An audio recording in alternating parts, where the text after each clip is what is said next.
प्रतिवर्षानुसार इस वर्ष भी मां जगदंबे की अनुपम झांकी तैयार की गई है। यह समिति का सफलतम 50वां वर्ष है। इस वर्ष समिति द्वारा आपके समक्ष लेकर आए हैं शास्त्रों का छुपा हुआ रहस्य, जो कि शिव पुराण के उमा संहिता के 50वें अध्याय से लिया गया है, जहां देवी के द्वारा दुर्गमासुर के अत्याचार का अंत एवं देवी के शताक्षी, शाकांबरी एवं दुर्गा नाम पड़ने के कारण इसी श्रृंखला में नवरात्रि का ये महापर्व भी मनाया जाता है।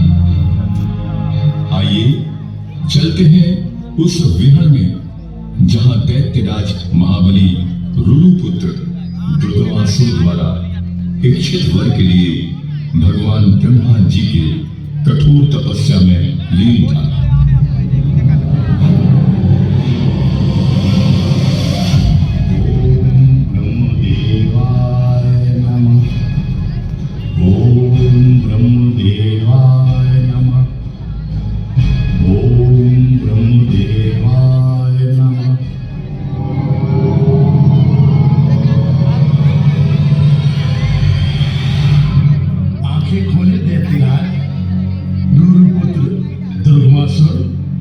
आंखें खोले। प्रणाम परम पिता। कहो, किस निमित्त से मेरा आह्वान किया?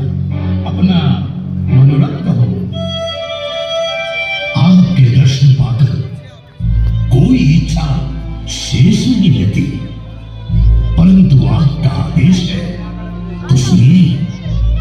अमरता का वरदान तो आप देंगे ही नहीं, तो समस्त सृष्टि का ज्ञान जो आपके वेदों में समाया है, इसे ही फल स्वरूप प्रदान कीजिए एवं सारे संसार का ज्ञान मेरे अधीन हो।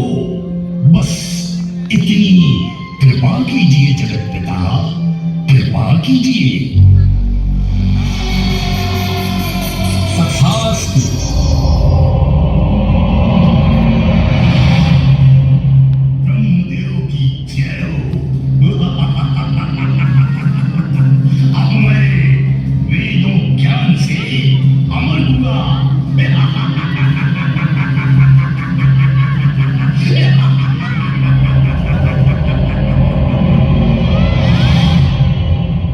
वरदान में मिले वेदों को पाताल में बंदी बना लिया।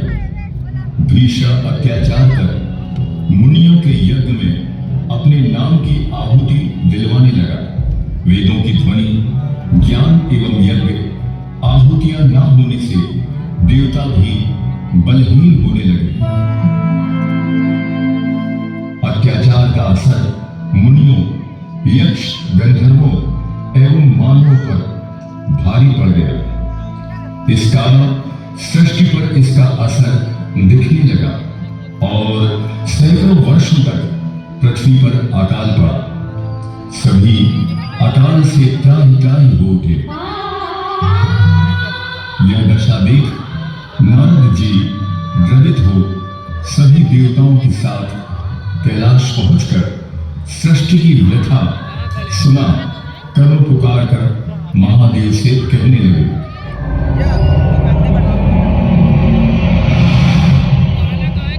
नारायण नारायण नारायण, हर हर महादेव। प्रभु प्रभु, ये क्या गजब हो रहा है?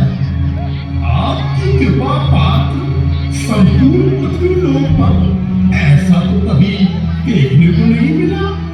प्रभु, बड़े बड़े दैत्यों को देखा, पर ये असुर पुत्र दुर्गम आप त्रिवियों से भी इसका निवारण नहीं हो रहा है। ये कैसा दैत्य है प्रभु? हे देवर्षि नारद, वेदों के कारण ये किसी देवों से पराजय को प्राप्त नहीं होने वाला। इसकी शक्ति, बल, साहस अदम्य है। यह दैत्यों में सर्वश्रेष्ठ है। इसका अभिप्राय क्या है? ये अमर है क्या प्रभु?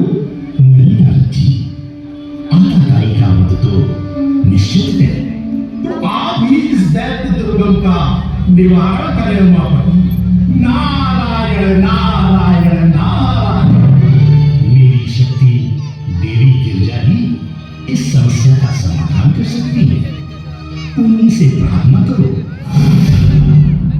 हे महान शक्ति, हे भवानी माँ रुद्रा भगवती, अपनी संतानों की रक्षा करो। माँ दया करो, कृपा करो माँ, कृपा करो। हे देवी, आप भय मुक्त हो जाइए।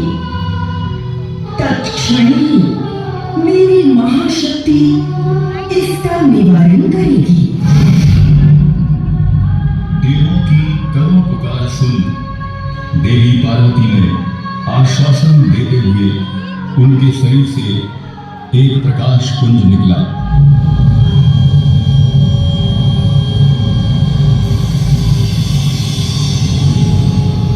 और उसने एक अलौकिक रूप लिया जो संसार में शाकंभरी के नाम से प्रख्यात हुआ। दयालु मां करुणा से भर द्रवित हो 9 दिन 9 रातों तक उनके सहस्त्रों नेत्रों से जल निरंतर बहता रहा, जिससे पूरी पृथ्वी एक बार फिर हरी भरी हो गई।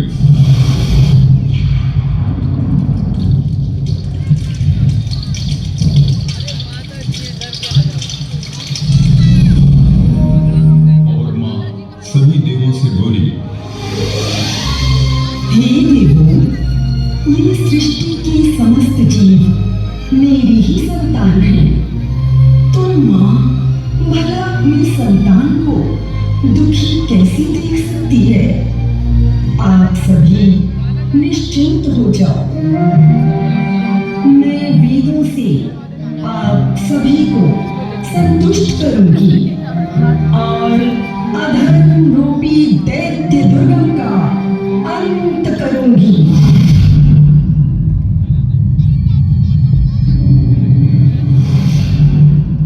इतना कह मां ने योद्धा रूप ले गरजते हुए दैत्य दुर्गम को ललकारने लगी।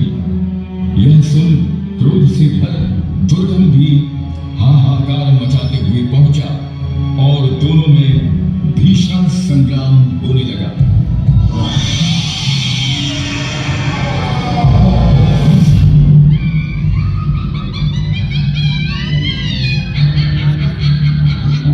सावधान रे दैत्य दुर्गम, जहां भी छिपा है और मुझसे युद्ध कर।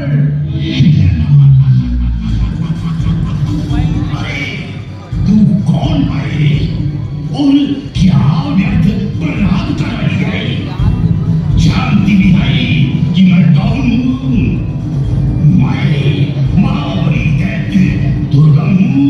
दुर्गम मेरे नाम से देवता भी डर कर भाग जाते हैं।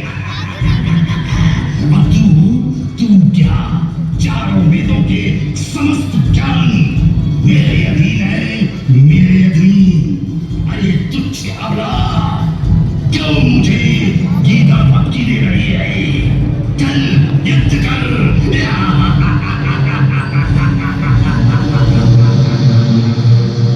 रे मूर्ख, खुद को ज्ञानी और पराक्रमी बताने वाला यदि ध्यान से देखता तो जानता कि मैं कौन हूँ। मैं महादेव की शक्ति रुद्रा हूँ। संसार मेरी ही शक्ति से संचालित होता है। मैं ही संसार की चेतना हूँ। ये तुझे पता चलेगा कि मैं अबला हूँ या सबला हूँ। रुक, रुक, जरा पापी, रुक।